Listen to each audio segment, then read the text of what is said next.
केंद्र में मंत्रिपरिषद का विस्तार होने वाला है, इस बारे में सवाल उठ रहा है कि क्या इस बार जेडीयू शामिल होगी और क्या कुछ फार्मूला बन पाया है इस बार? क्या करोगे? नहीं, किसी फार्मूले के बारे में तो कोई जानकारी नहीं है, लेकिन इसके बारे में जो हमने हम लोगों के पार्टी के राष्ट्रीय अध्यक्ष हैं, उन्हीं को इन सब चीजों के लिए अधिकार है। जो कुछ भी अधिकृत वही है, बातचीत करके जो कुछ भी होना है उसी के हिसाब से होगा। इसमें कोई खास बात नहीं। 3 लेंगे या 2 लेंगे? जैसे पिछली बार इसकी कोई जानकारी मुझको नहीं है। सर, आपको सब जानकारी रहती है। नहीं मुख्यमंत्री जी, सवाल एक है, ऐसा मत सवाल है कि समझिए। पिछली बार मुख्यमंत्री जी पिछली बार आपने पिछली बार जो हुआ सो हुआ जी, उस समय हम अध्यक्ष थे। जो कोई भी बात हो गई वो सब बात तो अब खत्म हो चुकी। न्योता मिला है आपको मुंबई से दिल्ली आने मैं का? एमपी हूँ तो दिल्ली आना ही पड़ता है। अभी सेशन के पहले हम लोग आ जाते हैं इधर। सर, 15 दिन पहले। हाँ, आज कोई विशेष कारण आने का? आज कोई अरे विशेष प्रधानमंत्री से कम मिल रहा है। देखिए एक बात देखो, विशेष कुछ होगा तो जरूर बताएंगे। आपको कोई छुपा सकते हैं क्या? कुछ बात छुपा नहीं सकते। कुछ वक्त मुझे दो, मैं आपसे बात करूँ। महाकाल मंदिर तो हर साल जाता हूँ। महाकाल मंदिर तो हमारा है भाई। दिल्ली से आने के लिए महाकाल मंदिर के दर्शन करना सौभाग्य है हर व्यक्ति के लिए। सर, कोई स्पेशल कनेक्शन दिल्ली आने के लिए? कि नहीं आपको सिंधिया जी? नहीं, मेरा दौरा समाप्त हुआ है तो मैं कोई अपडेट? साथ स्टूडियो में हमारे सहयोगी अखिलेश शर्मा हैं, साथ ही हमारे साथ जुड़े हुए हैं मनीष कुमार पटना से, और साथ ही अनुराग द्वारी भी हमारे साथ भोपाल से जुड़े हुए हैं। लेकिन पहले मैं अखिलेश के पास ही आऊंगी। अखिलेश, बहुत पहले ही आपने संकेत सबसे पहले दे दिए थे कि कैबिनेट में फेरबदल होने वाला है, और अब एक बैठक भी आज सुबह जो हो रही थी वो टल गई, फिर अब ये है कि अब होने वाला है। तो उस लिहाज से जो ये फेरबदल कितना अहम है सरकार के लिए, क्यों हम इसको बहुत जरूरी माने? देखिए निधि, 4-5 कारण है जिनके चलते फेरबदल करना पड़ रहा है। देखिए 2 साल इस सरकार के हो गए हैं। 2019 के बाद से इंतजार किया जा रहा था कि फेरबदल हो, लेकिन बीच में कोरोना की 2 लहरें आई हैं जिसके चलते कई सारे काम टले, जिसमें से कि एक फेरबदल भी था। लेकिन जैसे ही दूसरी लहर का कहर कम हुआ थोड़ा, उसके बाद से हमने देखा कि लगातार राजनीतिक गतिविधियां तेज हुई। पीएम मोदी ने एक के बाद एक सारे मंत्रियों के कामकाज की समीक्षा की, और ये बहुत विस्तार से की गई कवायद है। पीएम मोदी जब इस तरह के फैसले करते हैं कि किसको मंत्री बनाना है या हटाना है, तो उसके पीछे एक बहुत गहरी सोच होती है। जैसे आज भी राज्यपालों की नियुक्ति की गई है, तो उसके पीछे भी एक बहुत बड़ा संदेश पार्टी की ओर से, सरकार की ओर से देने की कोशिश की गई है कि किस तरह से महिलाओं को, आदिवासियों को, अनुसूचित जाति के नुमाइंदों को, अल्पसंख्यकों को प्रतिनिधित्व दिया जा रहा है। तो यही कुछ कवायद इस तरह की मंत्रिपरिषद में विस्तार में भी होगी।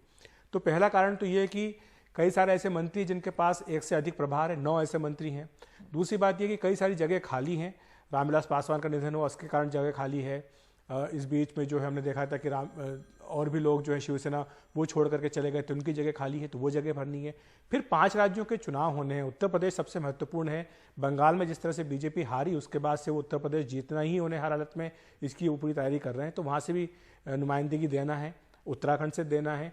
इसके अलावा पश्चिम बंगाल से चाहे हार गए, लेकिन वहाँ ये संदेश देना कि हमने आपको छोड़ा नहीं है, हम आपके साथ हैं। तो ये सारे कारण हैं जिसके चलते है माना जा रहा है कि ये होगा। और चौथा कारण ये भी कि कई सारे मंत्री हैं निधि जिनके बारे में परफॉर्मेंस को लेकर के शक है कि परफॉर्मेंस शायद उनकी ठीक नहीं है। बिल्कुल, आपने कई अहम बातें ली हैं और नामों पे चर्चा करेंगे, लेकिन मेरे साथ मनीष कुमार भी हैं पटना से। मनीष, आपने सुना, आपने बातचीत की होगी जब नीतीश कुमार कह रहे मुझे तो कुछ पता ही नहीं है इस फेरबदल के बारे में।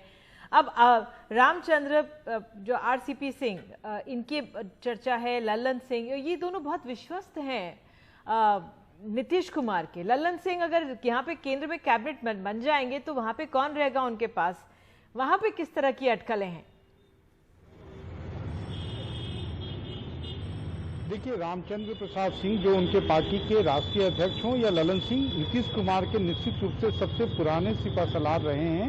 लेकिन नीतीश कुमार के लिए जो सबसे बड़ी असमंजस की स्थिति यह है कि उनको अपना जो कोर वोट बैंक है, उनका कोर वोट बैंक अति पिछड़ी जातियों के समूह से आता है। महादलित वर्ग है जिसमें गैर पासवान जो दलित समुदाय के जातियां हैं वो है, महिलाएं हैं और गैर यादव पिछड़ा है। तो उनके बीच में उनको ये नीतीश कुमार को इंश्योर करना है कि इन जातियों, इन वर्गों के लोगों को प्रतिनिधित्व मिले, क्योंकि वो उनका कोर वोट बैंक है। उनकी जगह पर अगर वो केवल रामचंद्र प्रसाद सिंह या ललन सिंह को बनाते हैं तो उसका बहुत ज्यादा पॉलिटिकल फायदा उनको नहीं होने वाला है, क्योंकि आरसीपी सिंह जिस जाति से आते हैं, नीतीश कुमार भी उसी कुर्मी जाति से आते हैं और नीतीश कुमार मुख्यमंत्री हैं, आरसीपी सिंह पार्टी के राष्ट्रीय अध्यक्ष हैं, ललन सिंह अगरी जाति से आते हैं, भूमिहार जाति से आते हैं। उसके करीब 5 लोग बीजेपी के कोटे से पहले से मंत्री, केंद्र में मंत्री बने हुए हैं। तो ये नीतीश कुमार की आप कह सकती हैं कि सबसे बड़ी दुविधा वो है।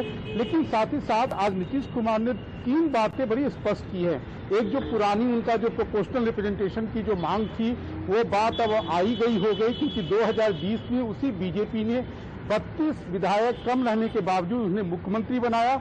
और उसके अलावा नीतीश कुमार ने यह कहा कि प्रधानमंत्री जो कहेंगे वो सबको सर्वमान्य होगा, यानी कि उन्होंने प्रधानमंत्री के ऊपर छोड़ा है कि प्रधानमंत्री आखिर उनकी एक तरह से कितना कॉन्सेशन उन्हें देते हैं। प्रोपोर्शनल रिप्रेजेंटेशन अगर 5 या 4 जो उनकी मांग है वो अगर नहीं दे तो 1 से अधिक आखिर कितनी सांसदों को मंत्री बनाया जाता है। तीसरी जो सबसे बड़ी बात यह है, उन्होंने सारा जो निगोशिएशन का जिम्मा है उसके बारे में कह दिया कि वो आरसीपी सिंह के जिम्मे है, क्योंकि आरसीपी सिंह बीजेपी के काफी करीब माने जाते हैं। उनका भूपेंद्र यादव से उनके बड़े मधुर संबंध रहे हैं। तो ये अगर जो भी होगा तो वो अपने सांसदों को कम से कम नीतीश कुमार कह सकते हैं कि जो भी हुआ वो रामचंद्र बाबू ने किया था, वो उन्होंने वो बहुत ज्यादा इन सब चीजों में इन्वॉल्व नहीं थे। निधि।